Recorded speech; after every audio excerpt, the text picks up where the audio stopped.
Você sabe e conhece um pouquinho sobre o mercado musical? Como é que funciona? Qual deve ser a posição de um músico cristão diante desse mercado tão delicado? Nós vamos conversar hoje com o músico Jarley Brandão, que é guitarrista do Diante do Trono. Não perca o nosso Mente Aberta que começa agora.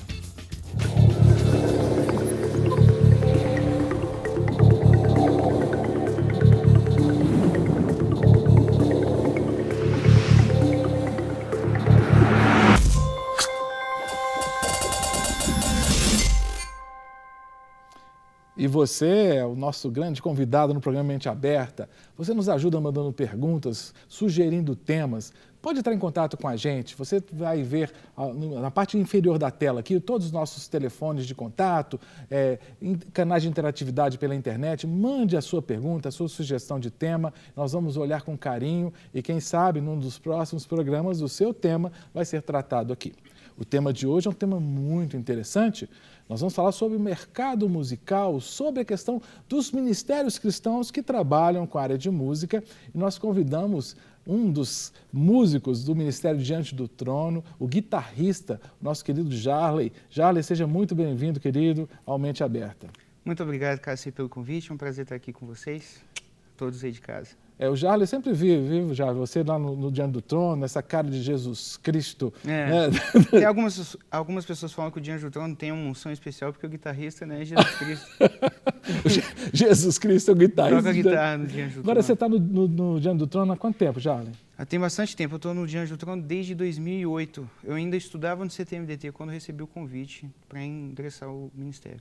Mas você veio da sua cidade, você é do interior de Minas, é isso? Isso, uma cidade pequenininha chamada Itaú de Minas, fica na divisa Minas-São Paulo. Saí de lá, tinha acabado de me formar em marketing e vim para o CTMDT porque eu tinha na minha cabeça essa coisa do ministério. Então abandonei tudo, os estudos, na verdade eu me formei, mas não cheguei a exercer a profissão de marketing. E vim estudar no CTMDT e foi onde tudo aconteceu. Mas foi bom você ter estudado marketing, que vai me ajudar a entender essa questão hoje. Exatamente. Né? Que nós vamos falar sobre a questão do mercado. Mas antes de entrarmos na pauta em si, no tema em si, eu queria entender um pouquinho da sua trajetória. Então você veio para o CTMDT, que é um curso de formação ministerial, não é isso? Sim. Já com a intenção de dar sequência no ministério na área de música. Foi essa a intenção? Olha, essa foi a intenção, mas eu não tinha a mínima ideia de o que ia acontecer comigo. Eu simplesmente segui a voz do Senhor. Eu percebi que Deus estava me chamando para ir para o CTMDT. Me lembro exatamente de quando estava tudo pronto já para ir para o CTM. Eu sentei com meu pai e minha mãe dentro do meu quarto e falei, estou indo, não sei se eu volto. Mas não tinha nada na minha cabeça, eu simplesmente sentia que Deus tinha algo guardado para mim, esperando, né? Então, eu fui. E quando você chegou, foi em Santa Luzia que você fez o curso, né? Você já conhecia a Ana Paula?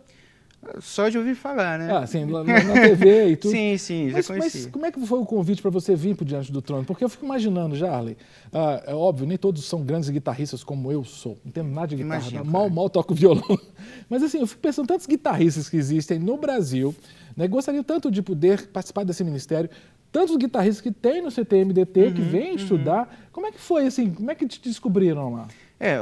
Com certeza Deus está no negócio, né? Então, existem muitos outros guitarristas melhores do que eu, obviamente, mas eu não sei te responder se, na verdade, eu acho que é o propósito de Deus ali. Na verdade, nem eu me imaginava no Diante do Trono. É mesmo? Porque eu sempre gostei de rock, sempre escutei rock, tocava rock, estudava rock, os meus equipamentos eram todos rock. Você tem cara de roqueiro? Tem um pouquinho. E o convite surgiu da seguinte forma. No primeiro ano, eu já comecei a liderar uma banda da minha turma. E o segundo ano compôs um musical. E o maestro dava aula na época, o Sérgio Gomes, que era o maestro do Diante do Trono, me convidou para liderar essa banda e arranjar esse musical. O projeto desenvolveu de uma forma fantástica, foi muito legal. O Sérgio Gomes gostou do desenvolvimento e da minha liderança dessa banda.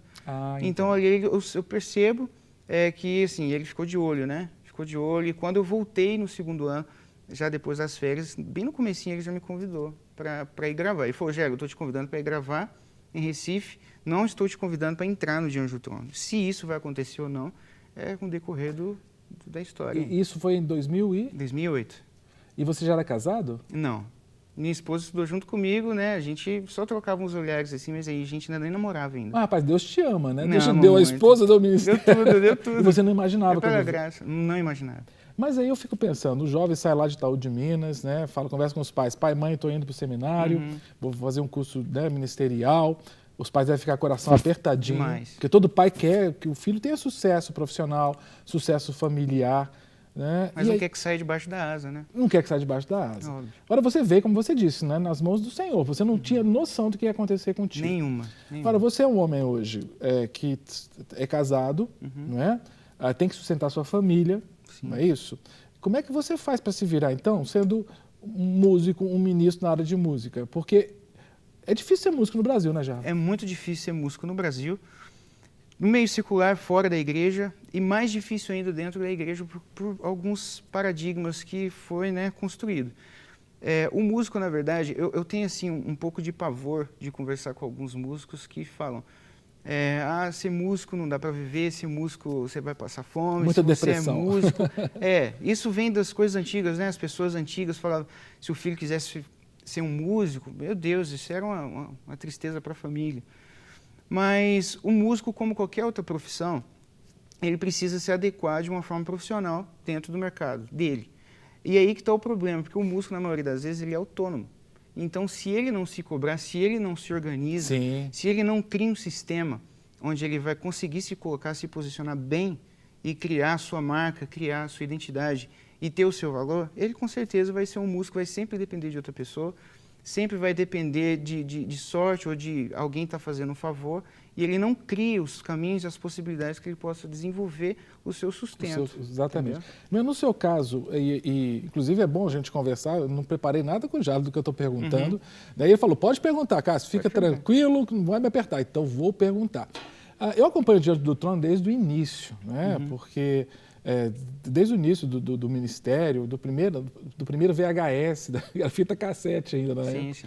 Né? Que foi gravado o primeiro ministério, tinha um grupo e esse grupo foi mudando, né? E foi se alterando e tem um grupo hoje. Mas esse grupo que tem hoje, do qual você faz parte, eu já vi algumas pessoas que eram novas e foram para a carreira solo. Como é que é isso? Assim, como é que é migrar, estar debaixo do guarda-chuva diante do trono, que traz uma certa segurança, para ir para a carreira solo? Quem que impulsiona? É a Ana Paula que diz, olha, vai, adora você caminhar sozinho, ou é a pessoa que pede? Como é que é isso? Na verdade, aí a gente está falando de vários assuntos. Ministerialmente falando, quando a gente está dentro do Diante do Trono, todo mundo entende que Deus tem dado essa direção para a Ana, né? Então, a visão do ministério, a missão do ministério, aonde o Diante do Trono quer chegar, o que quer desenvolver, isso tudo vem para a gente através da Ana. Então, ela é a líder. Ela é a líder. Deus dá a ela a visão do ministério e todo mundo se submete como liderado, obviamente, né? Só que, óbvio que Deus também tem dado um chamado para cada um. Individual. Individual. Então, por exemplo, a minha esposa agora, que está nessa situação, eu ajudei na produção, está seguindo carreira solo, Deus tem dado uma mensagem para ela, com as experiências que ela tem vivido. Só para pontuar que a gente acabou não dizendo o nome da tua esposa, Letícia. Desculpa, Letícia Brandão. Okay. O CD Confio, a gente acabou de lançar, lançou no Congresso Homens e Mulheres, agora do Diante do Trono. Então, a gente percebe e reconhece esse chamado de Deus na nossa vida, só que caminhando debaixo dessa liderança da Ana Paula. Então, surgiu um momento que Deus começou a incomodar mais a gente e, ao mesmo tempo, a Ana, e houve uma conversa. A gente falou do nosso desejo de fazer um projeto, de começar a levar essa mensagem, a direção que Deus tem dado para a gente, no caso, para a minha esposa, né, Letícia, e houve o reconhecimento do pastor Gustavo e da Ana. Sim. Né? Então, quando eu estudava no CTM, tive aulas com a Helena Tanuri, e ela falava algo muito legal, falou assim, o chamado de Deus é reconhecido pelo outro. Então não adianta eu falar assim, eu canto muito bem, mas os irmãos da igreja ninguém gosta, né? Não canta, né? Às vezes você nem quer ser pastor, mas as pessoas chegam e falam assim, você é pastor? Nossa, você fala como pastor, você é um pastor. Então é reconhecido pelo outro. E a Ana Paula e o pastor Gustavo reconheceram esse chamado de Deus na nossa vida, de liberar a Letícia e eu para desenvolver esse projeto. Mas isso também não significa que a gente saiu do Diante do Trono. Nós permanecemos, só que agora com essa mais uma ponta na flecha, né? Ou mais uma flecha dentro da aljava indo e pregando, falando aquela mensagem que Deus deu diretamente para a gente. Agora você fala Diante do Trono, aí eu fico pensando, né? Que talvez quem está em casa também pense assim. Não, o Jarley é do Diante do Trono, o Jarley e a Letícia fazem parte, a Letícia está indo para a carreira solo, deve ser podre de rico. Como é que é a questão do sustento de quem trabalha com música evangélica no Brasil hoje, Jarley? Eu imagino o custo, por exemplo, de fazer o CD da Letícia, de estúdio, tudo. É caro isso no Brasil? É caríssimo. O problema é que, na verdade, são vários problemas. Pirataria é um deles, né? Você investe pesado para ter um projeto e, de repente, uma pessoa compra esse projeto, mas dentro de casa, ali no momento de almoço, onde está acontecendo uma visita, nossa, que CD legal, o que é isso aí que está rolando? Ah, o CD da Letícia, nossa, deixa eu copiar aqui no meu computador. Já rolou a pirataria dentro de casa. Então, é mais sutil do que o cara vender um CD lá na porta do mercado, entendeu? E isso enfraquece o poder desse artista, desse músico, desse compositor, de reinvestir num outro projeto tão bom quanto foi esse. Mas a pessoa pode argumentar, mas eu estou divulgando o trabalho da Letícia. O que você diria para a pessoa que pensa assim? Olha, eu acredito que Deus pode converter uma coisa muito ruim para coisa boa, entendeu? Então, na verdade, não é legal a pirataria porque enfraquece o poder de produção do artista, né, obviamente.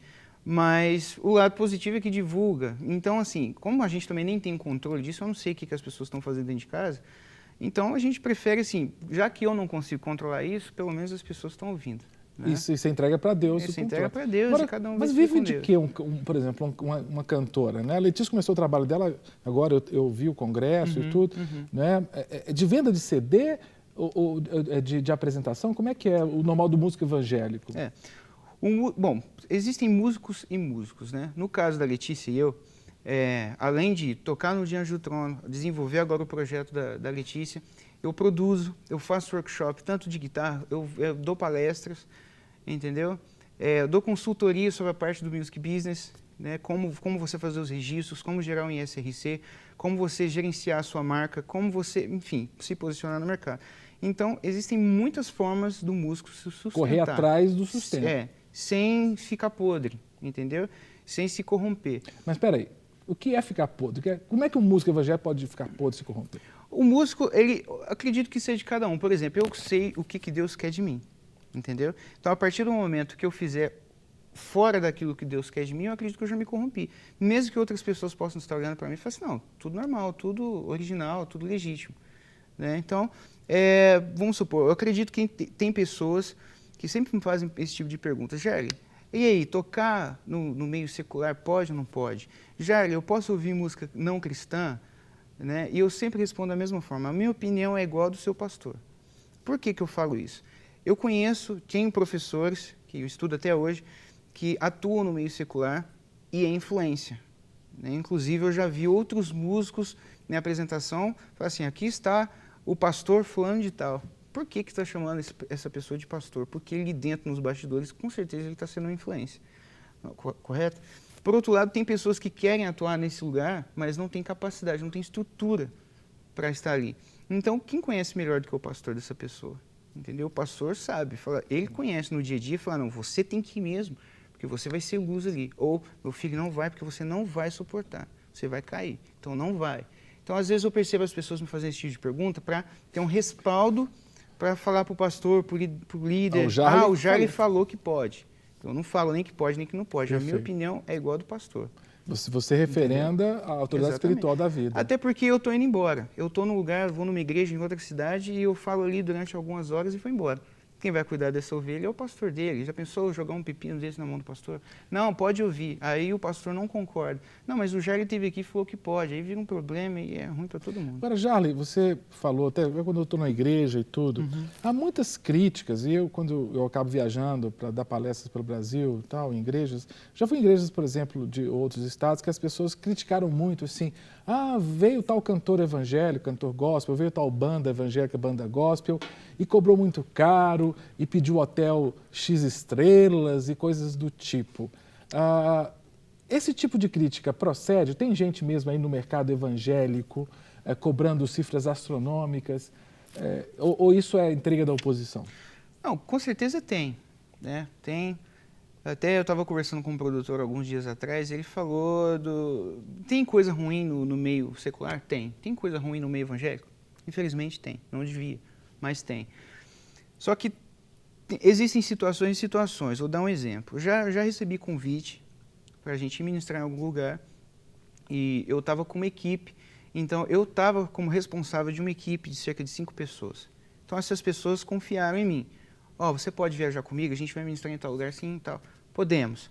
Foram. Chegamos lá, foi horroroso. As pessoas, assim, tiveram muito pouco caso com a gente ficou hospedado num lugar muito longe, era uma casa que pertencia a uma igreja, e não tinha cama, a água era de uma cisterna dentro do terreno mesmo da própria casa, que tinha sapo dentro. Meu Deus. Entendeu? O estrado da cama, na verdade, eram 2 cabos de vassoura. Que isso, Então, já? assim, a gente não tinha o que comer dentro dessa casa. Então, diante dessas situações, você começa a pensar como que eu consigo me prevenir, Você tem que se prevenir. entendeu? Eu vejo as pessoas falando assim, fulano veio aqui e pediu 10 toalhas brancas e não sei o essas quê histórias. e tal. E rola uns negócios. Mas, acredite, tem gente que consegue oferecer toalha suja e usada. Você tem os extremos, né? Os extremos. Como que você consegue perceber se uma toalha está suja e usada ou se ela está limpa? Se ela for branca, entendeu? Então, assim, eu sei que isso é uma coisa assim que, de repente, ninguém abre, né? Mas acontecem situações que, nem por mim, assim, eu me considero um missionário, eu vou, qualquer situação, mas essas pessoas quem eu convidei, eu não acho que tem que passar por essas situações. Então, a partir disso, você começa a prevenir. Poxa, é o mínimo, a gente precisa de um lugar para a gente descansar. Não precisa ser um hotel 20 estrelas, obviamente, mas um lugar onde a gente consiga encostar a cabeça e dormir pelo menos um pouco. De conforto. Exatamente. Inclusive, alguns criticam, né? Porque quando vai chamar uma banda, um cantor, aí coloca, olha, eu não quero só ficar em casa de membro de igreja. Aí as pessoas ficam, mas é muita marra, é preconceito. Mas, porque se vai para casa do membro, o membro vai querer fazer entrevista com o cantor. É muito complicado isso. E assim, é porque para a pessoa é uma vez só. É uma foto, é uma conversa, foi um momento que passou. Mas para a gente que viaja, entendeu? Vira uma rotina. E é cansativo, muito cansativo. E as pessoas, elas querem contar testemunho, que é maravilhoso, mas querem oração, quer a sua atenção, isso desgasta. Imagina que você pegou horas de voo, então você está cansado, você está num ambiente totalmente diferente, você não fica confortável. A mesma coisa quando você viaja de férias, é maravilhoso. Passa ali 1 dia, 2 dias, 3 dias, no 4º dia você já começa a falar, eu quero voltar para minha casa, né? Então você está fora da sua casa, você está sendo pressionado espiritualmente, porque obviamente você está indo ali para falar da palavra de Deus, então existe uma pressão espiritual muito grande. E às vezes tem pessoas que têm estrutura. Por exemplo, posso falar aqui, que eu sei que não vai se importar, o Israel Salazar, por exemplo. Ele é um cara assim que tem gás total. Então ele vai, ele dá atenção, ele tira foto, ele conversa, ele está no meio de todo mundo, mas ele suporta isso, né? Agora imagina uma mulher, uma Ana da vida, né? Uma Ana Paula, a Letícia. A mulher já não tem essa estrutura, né? Cansa muito rápido. E você falou até da Ana, eu lembro já há alguns anos que eu trabalhava numa escola e fizemos um evento que a Ana foi, né, num shopping. Eu fiquei chocado, Jarley, com o assédio quando ela entrou nesse shopping. Parecia uma estrela mesmo, não pela atitude dela, mas as pessoas assediando. Então isso deve ser muito cansativo, né? Porque reconhece, né? E é muito ruim, entendeu? As pessoas acham que a gente ama esse tipo de coisa. É legal o reconhecimento. Eu assim, acho o máximo quando chega alguém perto de mim e fala assim, Jair, cara, eu gosto demais das músicas do DT, ou, nossa, eu sou muito edificado, ou, que equipamento que você usa? Aquele solo que você fez é legal, mas tem tipos de abordagem, sabe, que você fica assim... Tietagem demais. Né? Meu Deus, sabe, tem misericórdia. Não dá, isso cansa demais. E a maioria dos casos é dessa forma. Agora, eu já vi muita gente criticando, assim, dizendo assim, olha, ministro tem que pregar o evangelho ou cantar o evangelho sem cobrar ou sem ter remuneração. E como é que faz? Como é que vocês lidam com esse tipo de crítica quando vocês vão ter que ministrar e há algum valor financeiro envolvido? Na verdade, quanto mais transparente a gente é, melhor. Então, eu sei que tem pessoas que estipulam valor e cobram mesmo para ir ministrar e fazer alguma coisa com esse valor estipulado. Eu não vou por esse caminho, entendeu? Mas não falo assim, é errado. Sabe por quê? Porque as pessoas que criticam, essas mesmas pessoas usam essas músicas desse ministro para ministrar na igreja. Na igreja. Então, peraí, se o cara que usa a música do ministro para ministrar na igreja, lá no culto de fim de semana, é uma bênção o culto e a música tem abençoado as pessoas. Será que essa pessoa, esse ministro que compôs essa música, teria a mesma capacidade de compor dessa forma? Se ela tivesse um emprego regular e fosse compor durante 20 minutos do dia do que sobrasse, não ia. Dedicação, tempo. Então, para ele ser músico, ele tem que ser músico. O músico, ele é músico. Ele é músico, ele se dedica à música, ele estuda, ele entende o sistema, ele sabe como funciona a música, o que é legal, o que não é legal, o que é congregacional, o que não é congregacional. O músico, ele sabe o que é isso. Agora, imagina se a gente agora não pode mais viver de música, não pode mais trabalhar. Como vai ser? Da onde vão tirar as músicas? Porque a maioria das igrejas tocam músicas de outras pessoas. Né? Você não acha que houve uma banalização do ministério levita, vou colocar entre aspas aqui, assim? Porque parece assim, que todo mundo agora virou levita, né? Sim, eu concordo com você e acho que é por uma simples questão. As pessoas perderam a noção do serviço, entendeu? O Ministério de Louvor está na igreja para servir a igreja e não a igreja para servir o Ministério de Louvor. Então, a partir do momento que os problemas estão surgindo, eu consigo perceber que esses valores estão sendo invertidos. Então, parece que o músico, o ministro de louvor, tem que estar tudo muito perfeito ali para ele, sabe? E não é por aí. O músico ele tem que servir a igreja. Eu falo muitos exemplos de quando, por exemplo, congregava em Itaú de Minas, muita gente nem me via tocar guitarra. Guitarra era o meu instrumento, é o instrumento que eu estudava, passava 15, 16 horas por dia estudando guitarra. Mas no culto de fim de semana eu ia tocar violão, porque eu não achava que a igreja tinha estrutura para receber um som de guitarra. Mas o que eu percebi? Ninguém me pediu isso. Jair, a partir de hoje você toca violão. Eu percebi que a igreja não se comportava bem com a guitarra. Era agressivo, entendeu? Então, poxa, eu estudava guitarra, eu queria fazer solo, eu queria tocar, eu queria fazer um monte de coisa.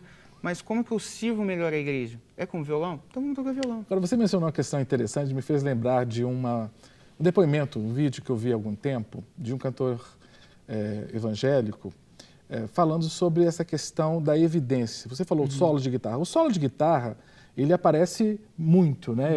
É o momento. E esse cantor faz como se estivesse falando com o filho, alguma coisa assim, dizendo para o filho que o filho deveria pegar a parte da música que estivesse em evidência, não ficar no background, no fundo, porque não estaria em evidência. Como é que é isso, Jarley? Ser reconhecido, como é que é? Você trabalha o ego nesse sentido.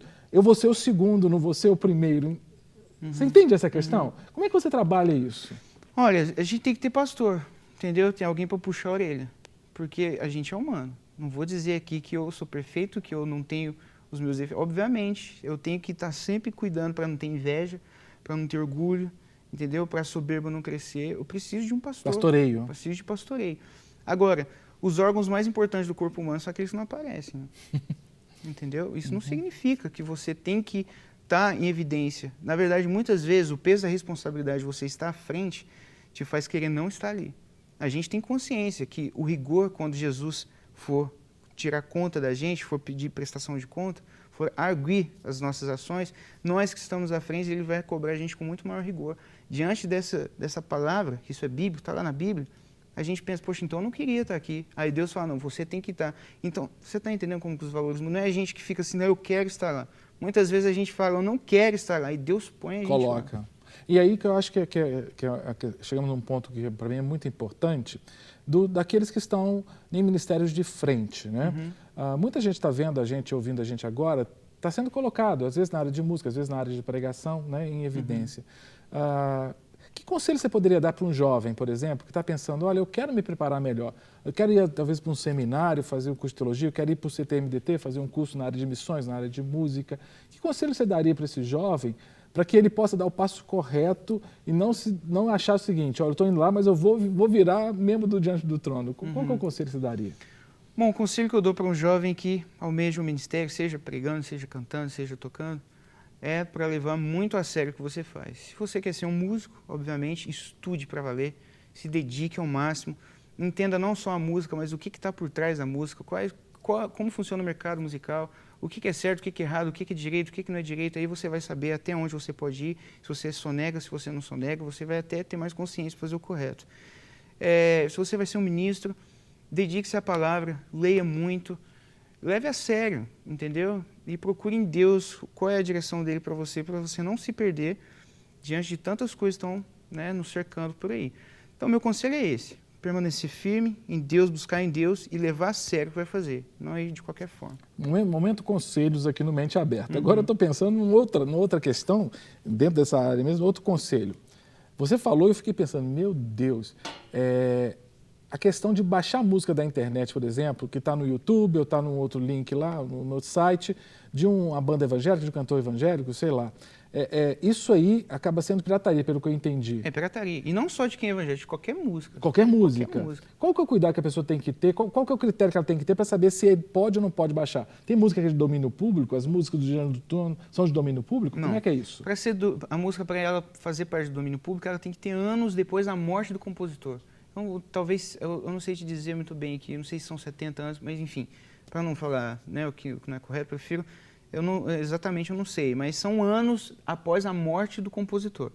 Então, mesmo que se a música tem 100 anos e o compositor ainda está vivo, a música não é de domínio público. Não pode copiar. Não. Então, música tem autor, que é a figura mais importante na música, entendeu? Esse autor, ele libera a música para outra pessoa gravar, ou ele mesmo grava. Ele tem custo, ele tem músicos, ele tem que pagar estúdio, tem produção, tem edição, tem mixagem, tem masterização, tem distribuição, tem arte gráfica, tem um monte de coisa, gerar SRC, fazer registro em BN. O que é ECAD mesmo? ECAD é um órgão que fiscaliza a execução pública.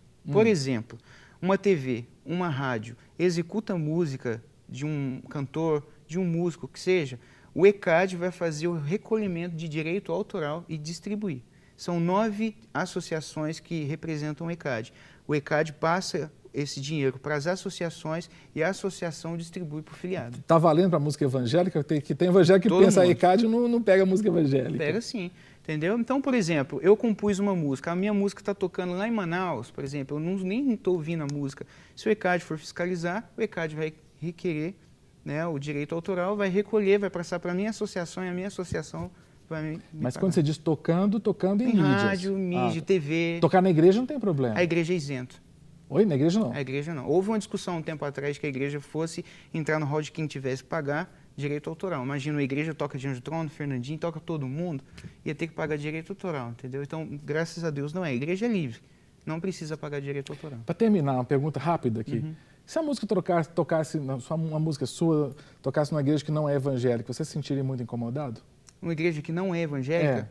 Não me sentiria, entendeu? Porque, por mais que as pessoas mistificam o negócio demais, a mensagem ela é aquilo ali que está sendo cantada. Se ela está na boca de um ímpio ou de um cristão, a mensagem ela tem poder porque é a palavra de Deus, entendeu? Você entrou ali através da música. Exatamente. Para receber todas as novidades do canal, inscreva-se e se curtir o vídeo, clique em gostei. Aproveite para acompanhar a Rede Super nas redes sociais.